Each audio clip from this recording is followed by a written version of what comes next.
نن ماته د یو کالج یو پرچه چاو خودلا چې سوالیه پرچه په کالج کې راغلی دا او پاغه کې کالج والا د خپل شاګردانو نه یو تپوس کړي دي او هغه تپوس څنګه دی ا تپوس دا دی وې کوچرته یو ورور او یو خور په چکر باندې لاړ شي ټور باندې لاړ شي د سمندر او د ساحل غاړې ته لاړ شي او دی الته چکر ولګي او په دې باندې الته شپره شي او دی دغه ساحل په غاړه باندې شپکي خدا نه خستا دا ورور او دا خور غلط حرکتو کی یو بلتا نو دا تاسو څنګه ارزوي دا کار څنګه دی دې کار ته په کم نظر باندې ګوري دا په د ورور او د خور د پاره یادګاری شپوي تاریخي شپوي مسلمان ته په دې خبر نشوي دا کوم نظریه ده چې مونږ ته راوړه دا کوم سوچ دی چې مونږ ته راوړو چې ستا په دې سوال کې هر یو مقصد دی خو ته لږ دې سوال ته سوچو که لږ نظر پې واچوه چې اغیار په کوم طرف باندې راغل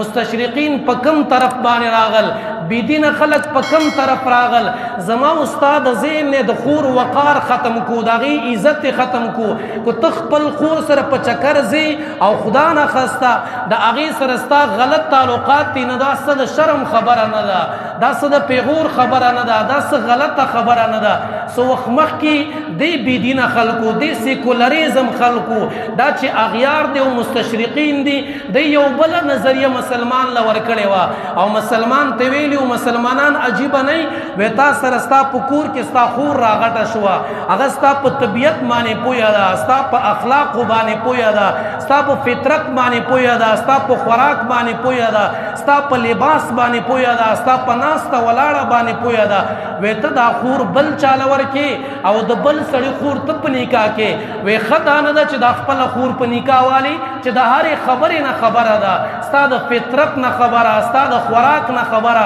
ستا د لباس نه خبره د خپل خور سره نکاح ولې نه کې چې د بل چا خور سره نکاح کې دای زمنګ مذهب چیلنج کړي او دای زمنګ اسلام چیلنج کړي دی دا مونږ ته پیغور ملاو دی او تر اوسه به د عیسیانو او د يهوديانو کوشش دا کو چې مسلمان عیسائی کی مسلمان يهودي کی مسلمان سیکولریزم کی مسلمان بيدین او لا مذهب کی خو په هغه کې کامیاب نشل هغه مستشرقین هغه کافرانو يهوديانو سوچ دا وکړو وې ظاهري شکل او صورت خیر دی د اسلام وی ارس دی د اسلام وی خو باطن ولا را وخلې باطن کې خلق مرتد کوي يهوديان کوي عیسایان کوي بيدین کوي سیکولریزم کوي چې ظاهري شکل او صورت د ځوان اسلامي دی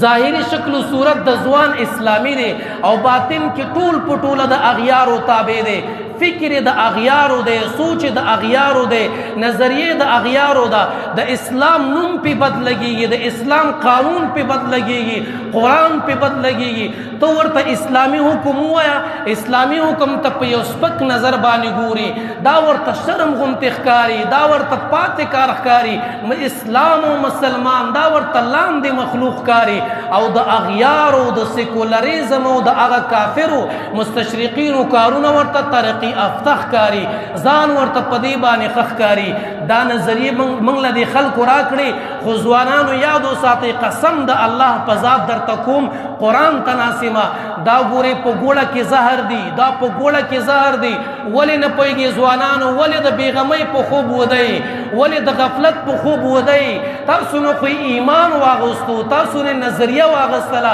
عقاید د تباہ او برباد کړل په الله بدګمان کړی په پیغمبر بدګمان کړی په قران بدګمان کړی په اسلام بدګمان کړی په مولای بدګمان کړی په محراب بدګمان کړی په منبر بدګمان کړی په مدارس بدګمان کړی په مساجد بدګمان کړی په مراکز بدګمان کړی په پړګي بدګمان کړی په ګیره بدګمان کړی په سونه بدګمان کړی د پیغمبر په صورت بدګمان کړی د پیغمبر په سیرت بدګمان کړی او تلا اوسم د غفلت په خوب باندې ودی هغه درنه د ایمان دولت واغستو هغه درنه د اسلام دولت واغستو زنه پویګم ځوانانو تاسو څنګه پوی کما تاسو له څنګه اسلامي نظریه درکما تاسو له څنګه محمدي نظریه درکما تاسو له څنګه قرآني نظریه درکما را پاسې ځوانانو خپل اسلام مطالعه کوي خپل پیغمبر مطالعه کوي خپل شریعت مطالعه کوي د پیغمبر سیرت او صورت مطالعه کوي د پیغمبر صحابه مطالعه کوي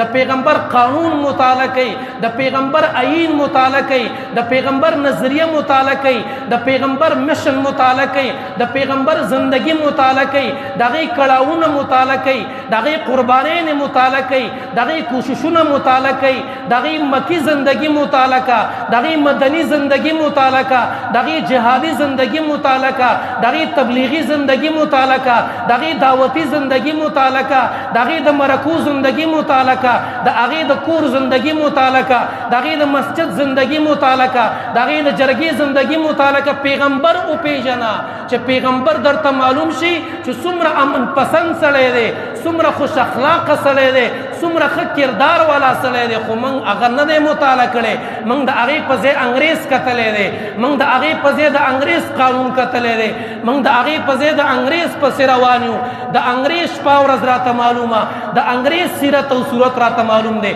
ځکه خو ځوانان د اغیار په لمبو سوځي ځکه خو ځوانان د اغیارو نه متاثره دي او د اسلام نه نفرت او کرکه پیدا ده